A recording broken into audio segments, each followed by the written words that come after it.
When he came out, he didn't cry, and that's when, as a mother, you freak out.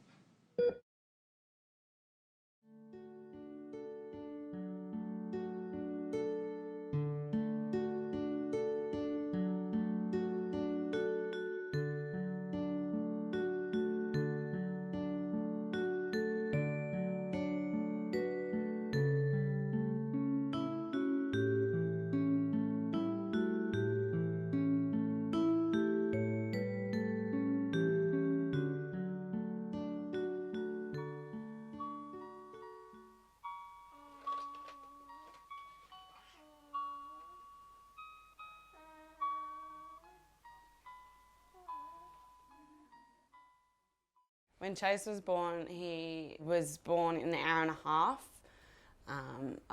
Even when I first got there, midwife had assumed that I wasn't going to go in labour, and I told her. So from the get-go, like, it was dodgy.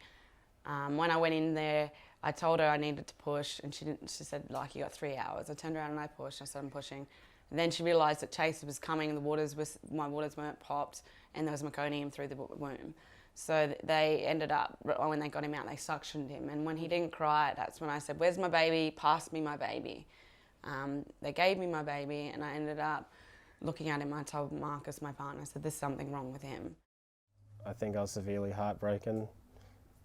Although I didn't know the extent of what was going on, it still left a gaping hole. When they told me I could go home, they did the MRI and said his MRI is completely fine, his brain's normal. You have a normal baby. I went home, and then the next day he body convulsed when I went to feed him, but he was going red all day and I didn't notice, I just thought he was getting hot. But I ended up, he had body convulsing, and I noticed that he was having seizures. So then I took him back to the hospital straight away, and I was in there for 5 months straight.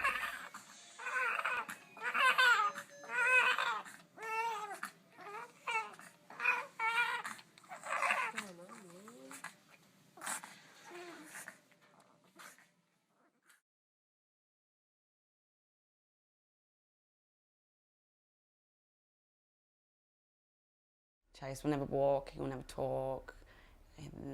Yeah, he's pretty much almost a vegetable, to the point where the seizures stop him from developing. Every time he does something, next week later he'll have a seizure, and whatever he did the week before is gone. So there's a lot of complications with Chase.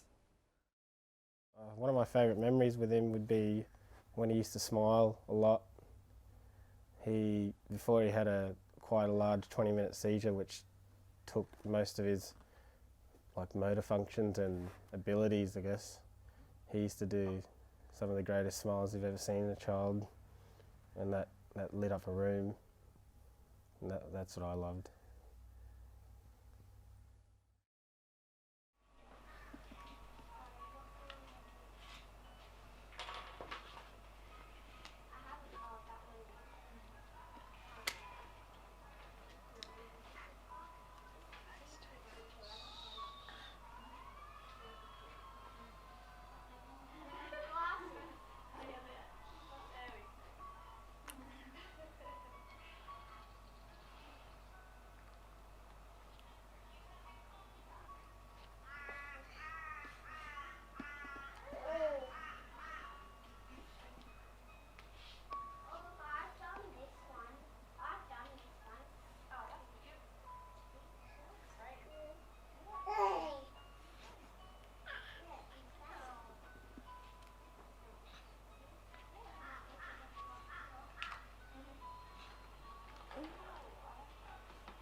Chase loves music. Like, you go in the car, you put music on, and sometimes he'll talk, he'll just and just start trying to say stuff, but can't really link anything. But he sits there and he loves the bass in it, I think. We do a lot of R&B music when we go driving and stuff. So when we're in the car, we put the music up loud, and he just loves it. He just chills and listens to it. There's not a lot that Chase can do because of his seizures. He needs to be in aircon and stuff. So we don't really go out much. So he likes to watch TV, His baby sister, Summer, lays down with him. Then he starts to blow raspberries a lot when she's laying next to him. And then first time she cried next to him, he was like, you could see that he was a bit confused. Like, he was like, what is this? So you could still see that Chase is there. Like, he is there. He's just can't move his body. But he's there in his eyes. Like, he just sits there and you can talk to him and he can see him look at you like a love look. Yeah. What do you want to be when you're older, Nevaeh? Nevaeh, she loves her brother. A doctor. And why do you want to be a doctor? Because I want to fix Chase. Anyone that comes over and like she's like, this is my brother, like she's excited, like she's not ashamed, which is good. But yeah, she's really good with him. It makes me happy to watch her sit there and play with him and know that she knows that he can't walk, but she still gives him that time. Yeah. So she ends up like just giving him all his love. Like, she'll climb on his bed in the morning sometimes and sit up there and play with his toys and show him. Yeah, she does a lot with him. Like, she treats him like we do, like a normal person. Like, and that's the way we push it on to her. Like, he's no different. You know, I tell her that his brain's a bit damaged and that's why he can't do what he's got to do, and she understands that, so it's good.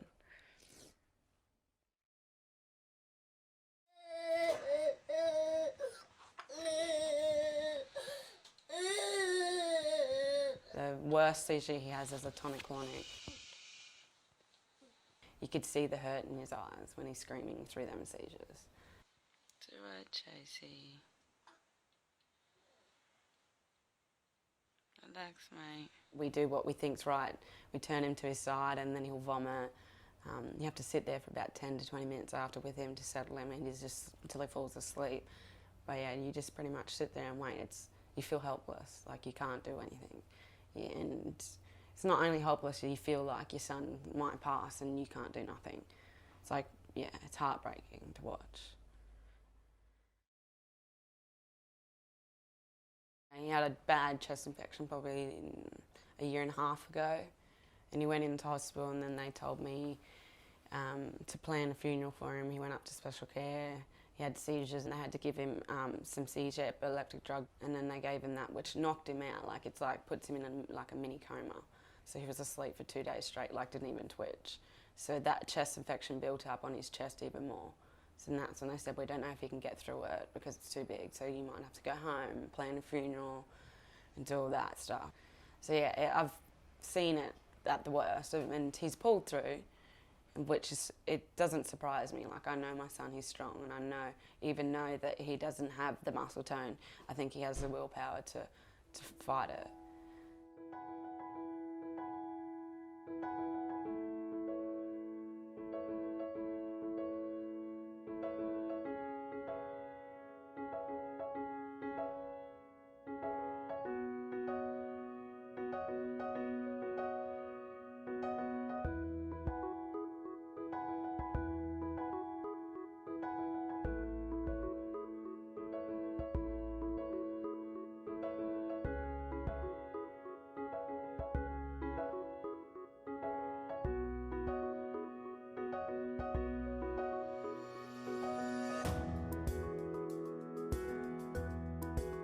We just give him love, pretty much.